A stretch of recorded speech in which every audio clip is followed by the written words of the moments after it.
Assalamualaikum warahmatullahi wabarakatuh. Saya Eti Arnawati dengan NIM channel 221516. Saya akan memaparkan materi mengenai teori dan konsep penganggaran sektor publik.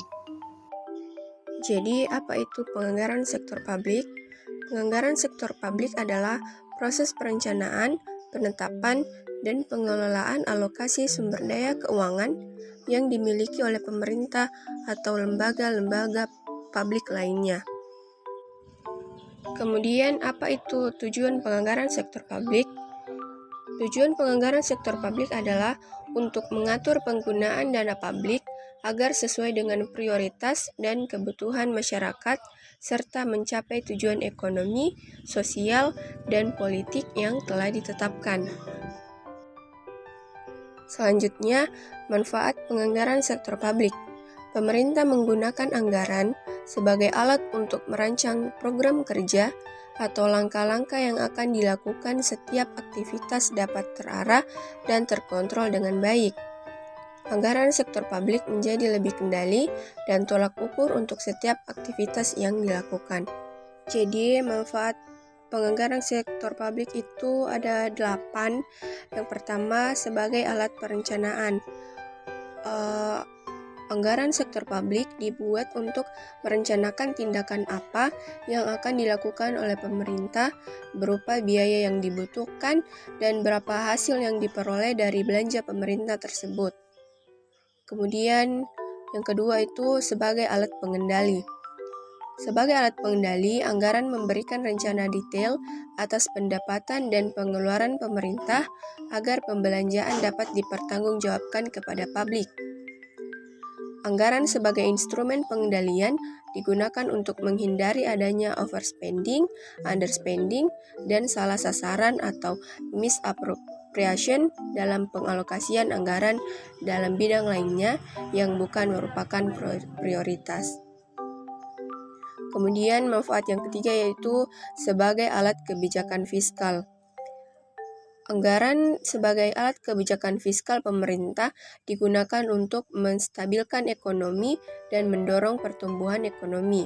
Anggaran dapat digunakan untuk mendorong, memfasilitasi, dan mengkoordinasikan kegiatan ekonomi masyarakat sehingga dapat mempercepat pertumbuhan ekonomi. Kemudian yang keempat yaitu sebagai alat politik. Pada sektor publik, anggaran merupakan dokumen politik sebagai bentuk komitmen eksekutif dan kesepakatan legislatif atas penggunaan dana publik untuk kepentingan tertentu.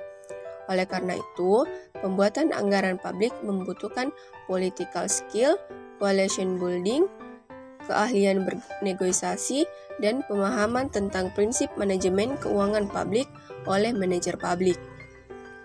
Kemudian yang kelima itu sebagai alat koordinasi dan komunikasi.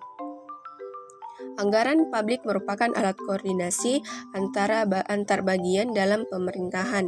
Anggaran publik yang disusun dengan baik mampu mendeteksi inkonsistensi suatu unit kerja dan juga berfungsi sebagai alat komunikasi antar unit kerja dalam lingkungan eksekutif. Kemudian manfaat yang keenam yaitu sebagai alat penilaian kinerja. Anggaran merupakan wujud komitmen dari budget holder atau eksekutif kepada pemberi wewenang atau legislatif. Kinerja eksekutif akan dinilai berdasarkan pencapaian target anggaran dan efisiensi pelaksanaan anggaran. Selanjutnya yaitu sebagai alat motivasi. Agar dapat memotivasi pegawai, anggaran hendaknya bersifat challenging but attainable atau demanding but achievable. Maksudnya adalah target anggaran hendaknya jangan terlalu tinggi hingga tidak dapat dipenuhi, namun juga jangan terlalu rendah hingga terlalu mudah dicapai. Kemudian manfaat yang terakhir yaitu sebagai alat untuk menciptakan ruang publik. Masyarakat, LSM, perguruan tinggi, dan berbagai organisasi kemasyarakatan harus terlibat dalam proses penganggaran publik. Kelompok masyarakat yang terorganisir akan mencoba mempengaruhi anggaran pemerintah. Kelompok lain yang kurang terorganisir akan mempercayakan aspirasinya melalui proses politik yang ada. Selanjutnya yaitu metode anggaran sektor publik. Metode anggaran sektor publik itu ada 6. Yang pertama, metode tradisional. Berbasis pada pendekatan historis dan pengalaman serta kebiasaan masa lalu. Anggaran untuk tahun berikutnya dibuat dengan memodifikasi anggaran tahun sebelumnya. Kemudian metode yang kedua itu metode berbasis kinerja. Maksudnya di sini berfokus pada pencapaian tujuan dan hasil yang diinginkan. Anggaran dialokasikan berdasarkan kinerja dan efektivitas program atau proyek. Kemudian yang ketiga, metode nol berbasis kinerja. Setiap program atau proyek harus membenarkan anggaran dari awal atau nol untuk mendorong evaluasi ulang terhadap setiap pengeluaran dan memastikan bahwa semua anggaran disetujui berdasarkan kinerja yang diharapkan. Metode yang keempat yaitu metode partisipatif. Melibatkan partisipasi aktif berbagai pemangku kepentingan dalam proses penyusunan anggaran. Hal ini dapat meningkatkan transparansi, akuntabilitas, dan dukungan publik terhadap anggaran. Selanjutnya itu metode inkremental. Anggaran tahun sebelumnya dijadikan dasar, kemudian ditambah atau dikurangi berdasarkan perubahan yang terjadi. Kemudian metode yang terakhir yaitu metode penganggaran fleksibel. Memberikan fleksibilitas kepada manajer atau unit organisasi untuk mengalokasikan sumber daya sesuai kebutuhan mendesak yang muncul selama periode anggaran. Selanjutnya itu proses penganggaran sektor publik. Proses yang pertama yaitu perencanaan anggaran. Pada tahap ini, pemerintah menentukan prioritas dan tujuan pengeluaran publik berdasarkan kebutuhan masyarakat dan kebijakan pemerintah. Kemudian yang kedua, penyusunan anggaran. Setelah perencanaan, anggaran disusun dengan mengalokasikan sumber daya finansial untuk setiap program atau proyek yang telah ditetapkan. Pada tahap ini juga dilakukan koordinasi antara lembaga-lembaga pemerintah untuk memastikan keselarasan antara prioritas keuangan dan kebutuhan masyarakat. Kemudian pelaksanaan anggaran.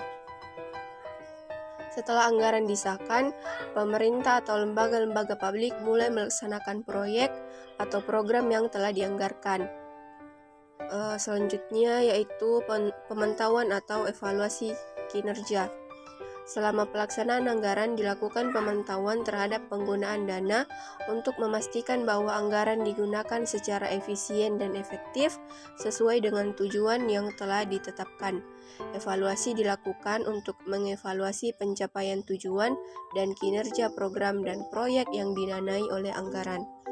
Kemudian yang terakhir yaitu pelaporan. Pemerintah atau lembaga-lembaga publik biasanya wajib untuk melaporkan penggunaan dana publik kepada pihak-pihak yang berkepentingan seperti badan legislatif, masyarakat, dan lembaga pengawas keuangan. Hal ini bertujuan untuk memastikan transparansi dan akuntabilitas dalam pengelolaan keuangan publik.